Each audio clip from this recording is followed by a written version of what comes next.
시청자 여러분, 안녕하십니까? 수요일 주요 뉴스를 전해드리겠습니다. 먼저 미국 뉴스입니다. 오늘부로 미국 전역의 공항에서는 보안 검색 시 더 이상 신발을 벗지 않아도 됩니다. 크리스티 노엄 국토안보부 장관은 오늘 새로운 지침이 즉시 시행된다고 공식 발표했습니다. 노엄 장관은 국민의 안전을 지키는 동시에 절차를 간소화하고 여행의 편의성을 높이는 것이 중요하다고 밝혔습니다. 특히 2026년 월드컵과 2028년 LA 올림픽 등 대규모 국제 행사를 앞두고 공항의 효율적 운영이 핵심 과제로 떠오르고 있습니다. 국토안보부는 첨단 검색 기술의 도입으로도 동일한 수준의 보안 유지가 가능해졌다고 설명했습니다. 이 정책은 2001년 신발 폭탄 테러 시도 사건 이후 2006년부터 전국 공항에 적용되어 온 규정을 약 20년 만에 폐지하는 것입니다. 다음 뉴스입니다. 오늘 미국 국세청이 종교기관이 특정 정치 후보를 지지하더라도 비영리 지위는 유지될 수 있다고 밝혔습니다. 이번 방침은 오랜 세월 유지되어 온 존슨 수정안의 해석을 사실상 완화하는 조치로 관련 소송 과정에서 제출된 법원 문서를 통해 드러났습니다. 1954년부터 시행되어 온 해당 조항은 교회 등 비영리 단체가 정치활동에 개입할 경우 세제 혜택을 박탈할 수 있도록 규정해 왔습니다. 그러나 IRS는 이번 문서에서 신앙을 바탕으로 한 종교적 메시지가 종교 행사 중 전달되는 경우 이는 정치 개입으로 보지 않는다고 밝혔습니다. 종교기관의 정치적 발언은 가족 간 대화와 같은 것으로 간주된다고 설명했습니다. 이번 입장은 IRS가 존슨 수정안의 해석에 대해 법적 문서에서 처음으로 구체적인 기준을 제시한 사례입니다. 다음 뉴스입니다. 미국 연방주택금융청이 주택담보대출 시 신용조회 비용 절감을 위해 새로운 신용평가 방식을 도입하기로 했습니다. 윌리엄 펄티 연방주택금융청 국장은 오늘 페니메이와 프레디맥이 벤티지 스코어 4.0을 사용하도록 허용한다고 발표했습니다. 기존의 파이코 방식보다 유연한 벤티지 스코어는 짧은 신용기록을 가진 소비자나 시골 지역 거주자, 정기적으로 월세를 납부하는 임차인까지도 신용평가 대상에 포함할 수 있는 것이 특징입니다. FHFA는 이번 조치로 수천만 명의 소외된 미국인들에게 대출 접근성을 넓히고 마감 비용도 줄일 수 있다고 강조했습니다. 기존 3대 신용조회사 합산 방식인 트라이멀즈 체계는 그대로 유지돼 시스템 전환 부담도 없습니다. 이번 결정은 수년간 치솟아온 파이코 신용조회 비용에 대한 업계와 소비자들의 불만을 반영한 조치로 풀이됩니다. 다음 뉴스입니다. 미국 연방대법원이 트럼프 대통령의 대규모 연방공무원 해고 계획을 막아온 하급심의 명령을 해제했습니다. 이번 조치로 트럼프 대통령은 즉시 감원 정책을 집행할 수 있게 됐으며 수십만 명의 공무원이 직장을 잃을 가능성이 제기되고 있습니다. 이번 결정문에는 개별 대법관들의 표결 결과가 명시되지 않았지만 케탄지 브라운 잭슨 대법관은 강하게 반대 의견을 냈고 소니아 소토마요르 대법관은 조건부 동의를 표명했습니다. 트럼프 대통령은 지난 2월 각 정부 부처의 구조조정을 지시하며 비효율적이고 불필요한 프로그램을 줄여야 한다고 주장해왔습니다. 이에 대해 노동조합과 시민단체들은 헌법상 의회 승인 없는 대규모 해고는 위법이라며 소송을 제기한 상태입니다. 이번 판결로 하급심에서 진행 중인 본안 소송과는 별개로 행정부는 감원 계획을 당장 집행할 수 있게 됐습니다. 다음 뉴스입니다. 트럼프 대통령이 푸틴 러시아 대통령을 향해 우리를 향한 말들은 모두 무의미하다며 공개적으로 강하게 비판했습니다. 국무회의 발언을 통해 푸틴은 늘 상냥하지만 결과적으로는 온갖 헛소리만 들려줄 뿐이라고 말하며 이전과는 다른 강경한 입장을 드러냈습니다. 이 같은 발언에 대해 미 상원공화당 강경파 의원들은 즉각 환영 입장을 밝혔습니다. 존 코닌 상원 의원은 푸틴이 트럼프를 정치적으로 밀쳐냈다는 사실을 대통령이 정확히 인식했다고 평가했고 린지 그레이엄 의원도 트럼프 대통령은 푸틴의 게임을 꿰뚫고 있다고 지지했습니다.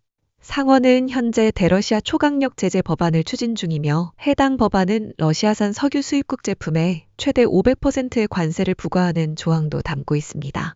트럼프 대통령이 실제로 무기 지원 확대나 제재 서명 같은 실질 조치를 취할지는 아직 주목되고 있습니다. 다음은 한국 뉴스입니다. 이재명 대통령이 오늘 불교, 기독교, 천주교 등 7대 종교 지도자들과 오찬을 함께하며 국민 통합에 대한 의견을 나눴습니다.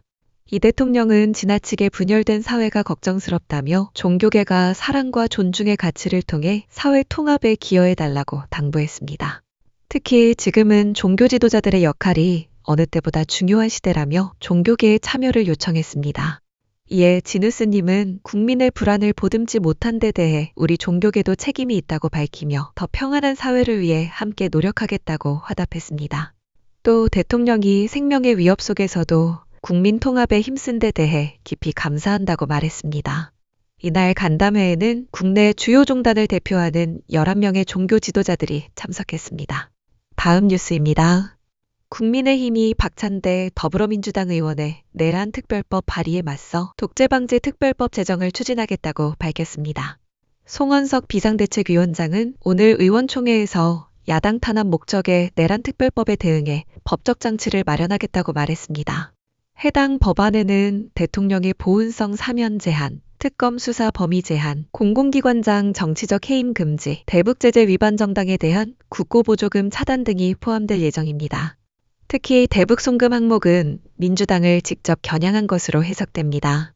송 위원장은 입법이 22대 국회에서 무산돼도 차기 국회에서 재추진하겠다고 강조했습니다. 국민의힘은 이와 함께 정치특검 수사에 대응할 전담기구도 이번 주 내에 출범시킬 계획입니다. 다음 뉴스입니다. 이재명 대통령이 이진숙 방송통신위원장을 국무회의 배석자 명단에서 제외하기로 결정했습니다. 강유정 대통령실 대변인은 오늘 브리핑에서 다음 주부터 방통위원장은 국무회의에 참석하지 않는다고 밝혔습니다. 강 대변인은 감사원이 이 위원장이 정치적으로 편향된 발언을 했다고 판단했으며 이에 따라 공직자 중립의무 위반 소지가 있다고 봤다고 설명했습니다. 이어 이 위원장이 소셜미디어를 통해 정치적 입장을 반복적으로 표명해 국무회의 배석이 부적절하다는 판단이 내려졌다고 전했습니다.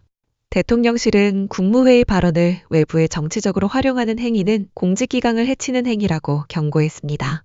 국무회의 배석은 대통령 재량에 따른 결정으로 방통위 측이 참석을 원할 경우 별도 건의를 통해 재참석이 가능하다고 덧붙였습니다. 다음 뉴스입니다. 불공정거래 대응 강화를 위해 금융당국이 주가조작 근절 합동대응단을 신설하기로 했습니다.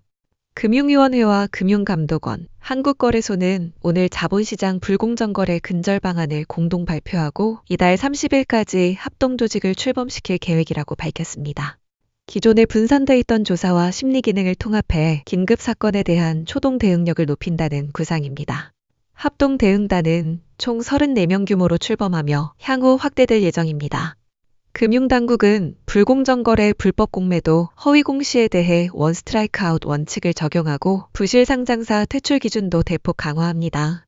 이와 함께 시장감시 시스템에는 인공지능 기술을 도입하고 계좌 기반에서 개인 기반 감시 체계로 전환될 예정입니다. 마지막 뉴스입니다. 국민연금공단이 60세 이상 연금 수급자를 대상으로 한 노후 긴급자금 대부, 이른바 실버론의 신규 대출을 오늘부로 중단했습니다. 올해 배정된 예산 380억 원이 이미 소진됐기 때문입니다. 실버론은 전월세 보증금, 의료비, 장제비 등 긴급생활자금을 저금리로 지원하는 제도로 신청 후 하루 이틀 안에 대출이 가능한 점에서 노년층에게 큰 호응을 받아왔습니다. 올해 상반기에만 5천여 건, 348억 원 규모의 대출이 이뤄졌고 이 중 절반 이상은 전월세 보증금 용도였습니다. 공단 측은 예산 추가 확보를 위해 보건복지부 등과 협의 중이라고 밝혔습니다. 이자율은 현재 연 2.51%로 최장 7년 안에 분할 상환할 수 있습니다.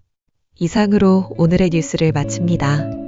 시청해주셔서 감사합니다.